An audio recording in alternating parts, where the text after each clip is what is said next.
The city shimmered beneath the golden morning light, that kind of light that makes even the most ordinary streets look like scenes from a movie. Cars hummed, the smell of roasted coffee drifted through the air, and somewhere between it all, Alexander Grant, the man everyone whispered about in boardrooms, sat behind the wheel of a rusty old sedan that barely coughed to life. To the world, he was the ruthless billionaire CEO of Grant Holdings. Sharp suit, sharper mind, and the kind of wealth that could bend entire markets. But today he wore a faded denim jacket, cheap sneakers, and a nervous smile. On the passenger seat sat two restless souls, his 7-year-old twins, Ethan and Ella.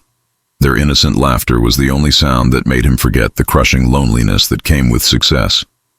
"Daddy, why are we driving this old car?" Ella asked, kicking her small feet against the seat. Alexander chuckled softly, hiding his discomfort. "Because, sweetheart, sometimes the best people don't care about shiny cars." It had been 3 years since their mother passed away, cancer, sudden and cruel. Since then, Alexander's life had become a string of meetings, mergers, and sleepless nights. He'd built an empire, but the house always felt empty when the lights dimmed. His assistant had begged him to take a break, and his best friend had dared him into something he'd never done before, a blind date. "Go as yourself," his friend had said. Not as Alexander Grant, the billionaire. Go as Alex, just a man. Now, as he parked outside a small downtown cafe, he looked at his reflection in the dusty windshield. The man staring back wasn't the one who graced Forbes covers. He looked ordinary, almost fragile. Maybe that was what he needed. The cafe door chimed as he entered, holding Ella's hand while Ethan trailed behind, clutching a toy airplane. The scent of fresh pastries and vanilla filled the air. He scanned the tables until his eyes landed on her.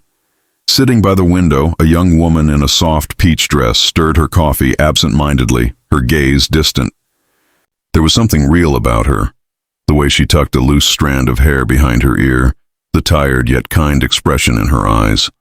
Her name was Lena Carter. She wasn't from his world, a school teacher, quiet, humble, grounded. She had no idea the man she was about to meet owned half the skyline behind her. "Hi," Alexander greeted, trying not to sound awkward. "I'm Alex." Lena looked up, and for a moment the air shifted. Her smile was genuine, warm in a way that melted through the layers of his disguise. "Hi, Alex, it's nice to meet you."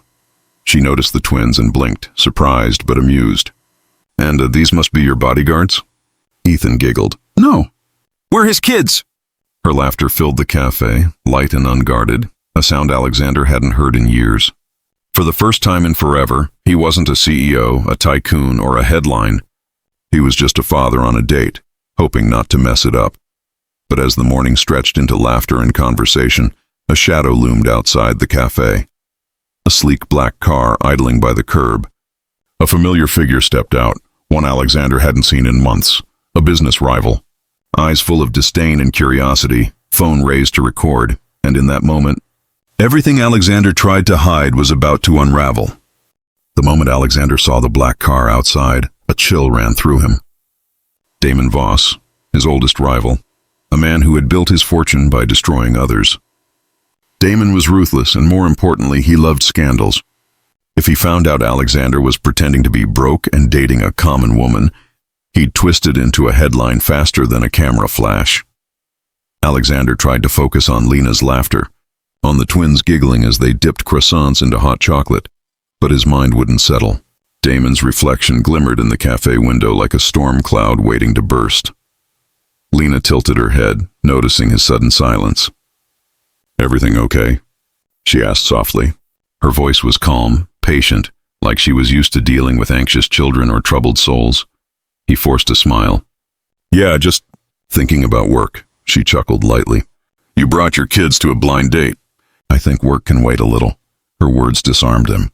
How long had it been since someone spoke to him like that? No titles, no formality, just honesty. For years, people bowed to him, feared him, flattered him, but never talked to him. Yet this woman did. Ella leaned toward Lena, whispering, "Daddy burned pancakes this morning." "He said Mommy used to make them better." Lena's smile softened, and for a heartbeat, Alexander wished he could freeze time. But then Damon's reflection moved, a quick flash of a camera, a smug grin, and then he disappeared back into the car. Alexander's stomach dropped. He stood up abruptly. "Excuse me for a moment," he said, stepping outside. Damon leaned casually against his luxury vehicle, phone in hand. "Well, well," Damon sneered. "Alexander Grant, the billionaire, pretending to be broke. Dating a school teacher? This'll make a nice little exclusive for the papers." Alexander clenched his jaw. "You don't know anything about her. Leave her out of this." "Oh, I know plenty," Damon replied, smirking. "I know she works at Riverdale Elementary. I know she struggles with rent. And I know the mighty Grant is playing dress-up, a billionaire in disguise. Imagine what your shareholders would think." The words hit like daggers. Alexander's entire world was built on reputation, control, perfection. One wrong headline and the board would smell blood.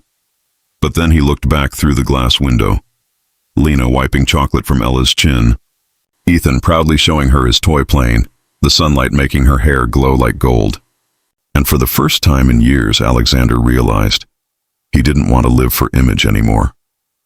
"Go ahead," he said quietly, surprising even himself. "Say whatever you want. I'm done hiding behind money." Damon's smile faltered. "You'll regret that."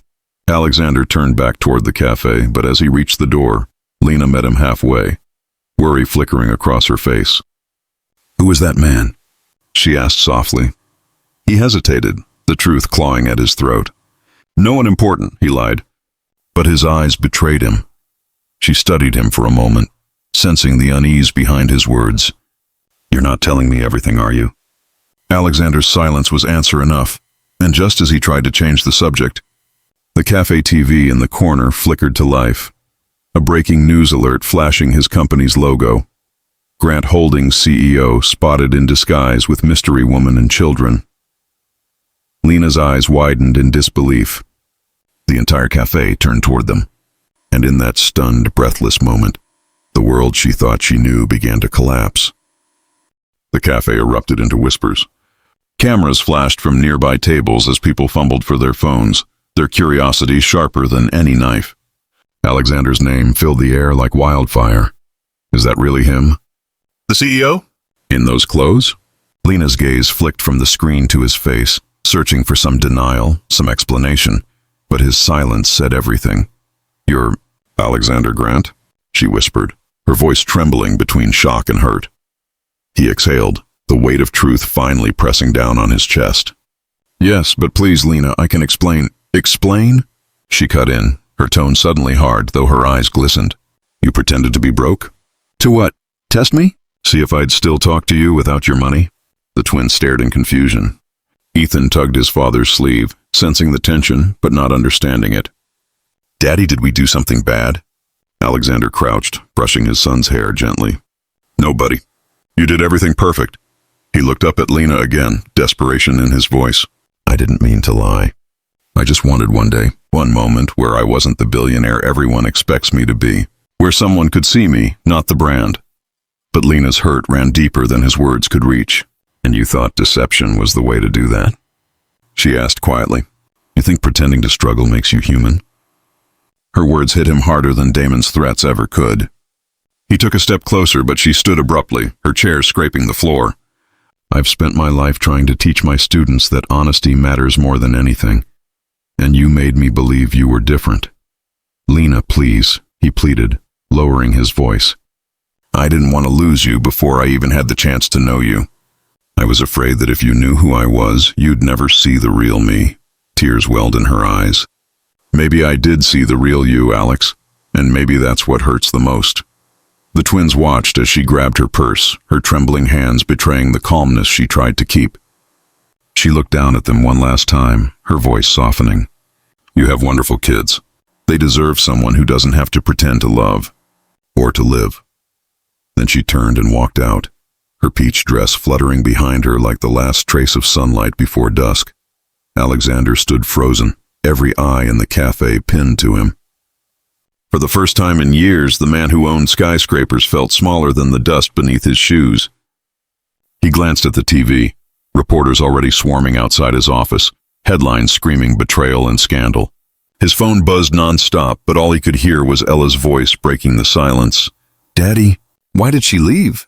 He knelt, his throat tight. "Because I made a mistake, sweetheart." Ethan looked toward the door where Lena had disappeared.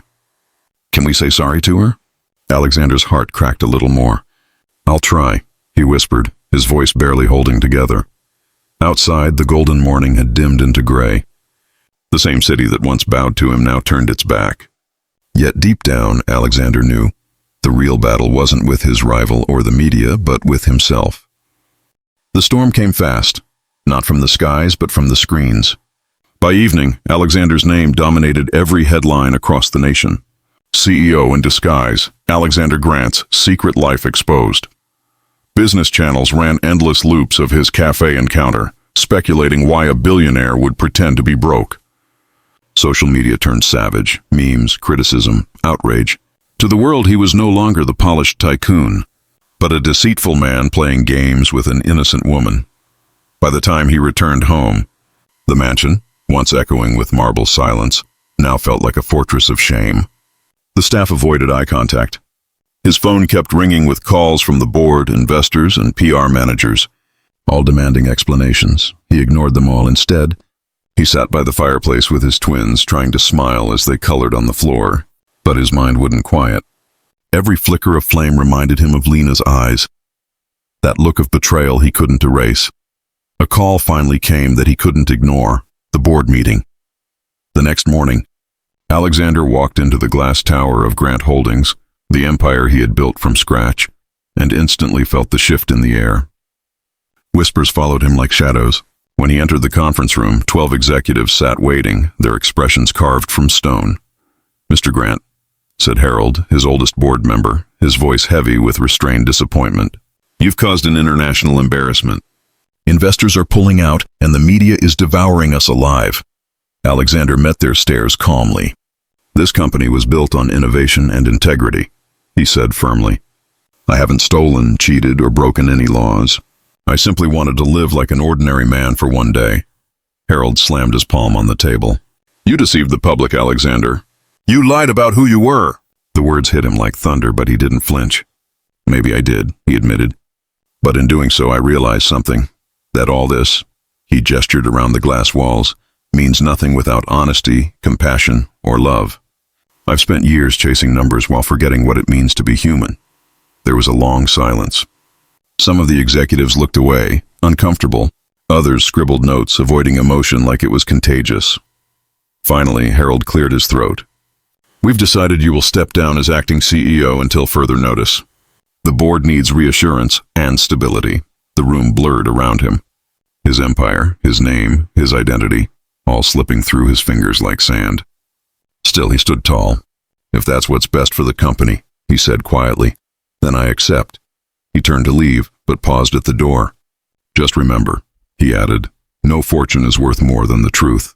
When he stepped outside into the crisp morning air, a crowd of reporters swarmed him. Microphones thrust forward, questions firing from every direction. "Mr. Grant, do you regret lying about your identity? Was the woman you dated part of a publicity stunt?" He said nothing. For once, silence was his shield. That night, as he tucked the twins into bed, Ethan whispered, "Daddy, are you sad because she's gone?" Alexander smiled faintly. "A little," he said. "But sometimes we lose people because we need to find ourselves first." He looked out the window, at the city skyline he once ruled, and wondered if Lena could ever forgive him. Far across town, in a small apartment above a bakery, Lena watched the same news report, tears welling as she whispered, "Why does it still hurt?" A week passed. The world had moved on to fresher scandals, but Alexander's world remained frozen in quiet wreckage. His company ran without him. His reputation was bruised but not destroyed. Yet, none of that mattered. The only thing that lingered was the absence of Lena's voice, the warmth that had briefly made his cold life feel alive again. Each morning, he took the twins to school himself. It was a small joy, walking them to the gates, watching them run off with laughter that reminded him of simpler days. He had started volunteering quietly at their school library, organizing books under a false name, wanting to give something back without anyone noticing. And then, fate intervened. On a rainy Thursday morning, as he carried boxes of children's books inside, he heard a familiar laugh echo down the hallway. His heart stilled. He turned, and there she was. Lena, Her hair was damp from the rain, her hands full of papers, her same soft peach scarf wrapped around her neck. She froze the moment she saw him, eyes widening, breath catching in disbelief. "Alex," she said softly, almost a whisper. He set the box down slowly, afraid to move too fast, as if she might vanish again. "Lena," he breathed, his voice trembling. "I didn't think I'd ever see you again." She stood there for a long moment before replying. "You shouldn't be here. Isn't this beneath a man like you?" Her tone wasn't bitter, just tired. The kind of exhaustion that comes when disappointment replaces anger. He shook his head gently. "No, it's not beneath me. It's exactly where I belong." She blinked, confused. He went on, his voice raw but honest. "I've lost the company. I've lost everything that made me Alexander Grant. But maybe that's what I needed. Because for the first time in my life, I'm not surrounded by yes men or boardrooms. Just books, children, and silence. And you were right. I needed to stop pretending." Lena's eyes softened, though she tried to fight it. "You think a few kind words can erase the hurt?" He shook his head. "No, I'm not asking for forgiveness. I'm asking for a chance to prove that I've changed, that the man you met that day wasn't a lie. He was me before the world taught me to wear masks." A silence hung between them, thick, aching, fragile. Then, from down the hall, a familiar voice piped up. "Miss Carter." It was Ella, running toward them with Ethan close behind, both carrying handmade cards. "Look, Miss Carter, we made thank you notes for Library Day." Lena knelt instinctively, smiling at the twins despite herself. "These are beautiful, thank you," she said warmly. Then she glanced up at Alexander, his eyes filled with pride, not arrogance. A man stripped of wealth yet rich in love for his children. Something shifted inside her. She rose slowly, her expression unreadable. "You're helping at the school?" He nodded. "Every day. I needed to do something that mattered." She hesitated, torn between resentment and the undeniable truth that the man before her was not the same one she'd walked away from. "Finally," she said quietly, "there's a charity fair this weekend. We could use volunteers." He smiled for the first time in days, a small, genuine smile that reached his eyes. "I'll be there." She turned to leave, hiding the faint tremble of emotion in her voice. But as she walked away, she glanced back once, just once. And for the briefest moment, their eyes met like two souls trying to find their way back through the wreckage. Neither spoke, but something unspoken had changed. The charity fair arrived on a bright Saturday morning, bursting with laughter, music, and the smell of freshly baked cookies. Children darted between stalls painted with cheerful colors. Parents mingled under strings of golden lights, and for the first time in months, Alexander felt like he belonged. He wasn't Mr. Grant, the billionaire, just Alex. The volunteer helping kids toss rings at bottles and handing out prizes shaped like tiny teddy bears. Lena was there too, organizing the school's booth. She wore a soft blue dress this time, her hair tied back loosely, a few strands falling around her face. She smiled politely when their eyes met, though a quiet tension lingered, the kind that only time could ease. Still, every time he helped a child, she caught glimpses of the sincerity that had once disarmed her. The twins clung to Lena's side all morning, proudly showing her the crafts they'd made. "Miss Carter, Daddy helped us paint this," Ella said, holding up a clay heart speckled with glitter. Lena smiled softly. "That's beautiful, sweetheart." Her gaze flicked briefly to Alexander. "You've been helping them a lot lately." He nodded, his voice low. "It helps me remember what matters." As the day stretched into afternoon, clouds gathered in the sky. A soft drizzle began to fall, and the volunteers scrambled to cover the booths with plastic sheets. The fairgoers laughed, running for shelter, until a sudden scream shattered the joy. "Fire! There's a fire near the generator!" Panic spread instantly. Thick smoke began to rise from the corner of the field where the power cables met a stack of wooden crates. The wind fanned the flames fast, too fast. Teachers rushed to gather children, parents shouted names, and chaos rippled through the crowd. Lena's heart seized when she realized the twins weren't beside her anymore. "Ethan! Ella!" she cried, spinning around frantically. Alexander's stomach dropped as he spotted two small figures near the craft tent, trapped between the spreading flames and a collapsing banner. Without hesitation, he sprinted through the smoke. "Alex, wait!" Lena screamed, but he was already gone. He leapt over a burning table, grabbed a blanket from a nearby stall, and wrapped it around his hands. The heat scorched his skin as he pushed through the flames. "Ethan, Ella, close your eyes," he shouted. The twins ran toward him, coughing, terrified. He scooped them both into his arms, shielding them as a wooden beam cracked and fell behind him. Lena pushed through the crowd, her heart in her throat. And then, out of the smoke, he emerged, carrying both children. His jacket singed and face streaked with ash. He stumbled, nearly falling, but Lena caught his arm, steadying him. "You're crazy," she gasped, tears streaming down her face. "You could have died." He smiled weakly, holding his kids close. "They're my whole world. I'd walk through fire for them."